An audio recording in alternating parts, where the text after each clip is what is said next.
Muy buenas tardes a toda nuestra audiencia de Hablando con el Presidente. El día de hoy tengo el privilegio de entrevistar a Daniela Tapia Iturri, quien es boliviana, asesora de un miembro del Parlamento en Bolivia, y vamos a hablar sobre el tema del gobierno y la política. Bienvenida, Daniela. Muchas gracias, gracias por invitarme a su programa. Quiero preguntarte antes que nada, se escucha tantas noticias sobre el tema de Bolivia y tú que estás trabajando en el Parlamento muy de cerca del acontecer político-social, cuéntanos un poco cuál es la situación actual en Bolivia.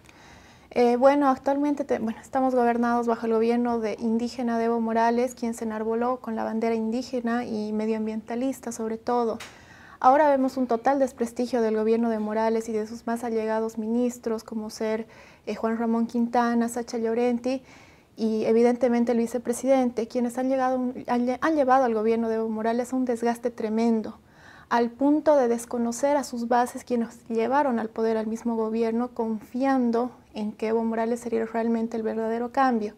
Sin embargo, vemos ahora un desprestigio total del proceso de cambio del MAS, un desprestigio de la figura de Morales y una violación flagrante de los derechos humanos y de los derechos indígenas en Bolivia.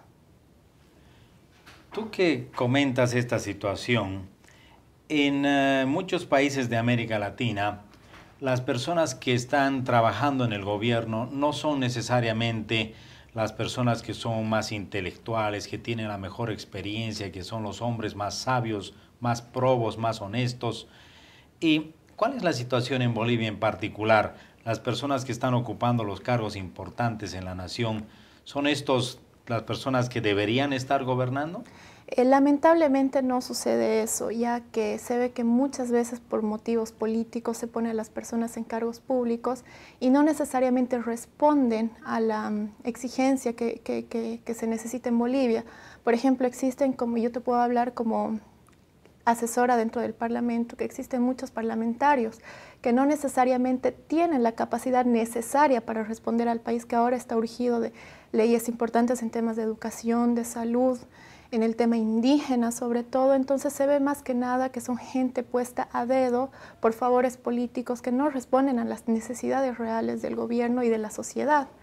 Entonces se puede decir de que en general, si no es el 90% de los trabajadores públicos, tanto de senadores, diputados o de ministros, están ahí por favores políticos y no realmente por capacidad, lo que lleva al gobierno de Morales a un desprestigio y en sí al país a un desgaste total y a una mala situación en todo aspecto.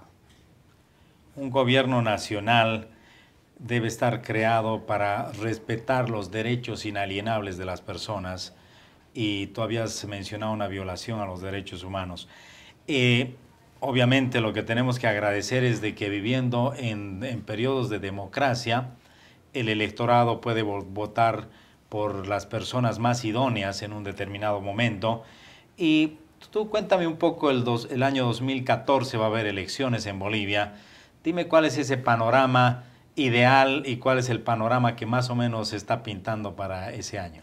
Mira, te comento, el panorama ideal sería que se presente la oposición con algún candidato fuerte, apoyado tanto por Occidente como por Oriente y que pueda contrarrestar el poder absoluto que tiene el MAS dentro de Bolivia, porque recordemos que tiene copado el poder evidentemente ejecutivo, el legislativo en ambas cámaras y el judicial también con las pasadas elecciones judiciales del 2011. Sin embargo, la realidad es otra. El poder ejecutivo, legislativo y judicial está copado por el MAS. El presidente Morales dijo, pese a que hizo una ley donde decía de que no se iba a volver a presentar a las elecciones, va a presentarse a las elecciones y lamentablemente la realidad boliviana es que no existe un candidato fuerte de la oposición, porque priman los intereses personales por sobre el bienestar del país. Esa es una pena realmente que no haya un candidato fuerte, un candidato que ponga una mano dura también, ¿no?, al poder absoluto del MAS y que finalmente pueda llevar a Bolivia a mejores días.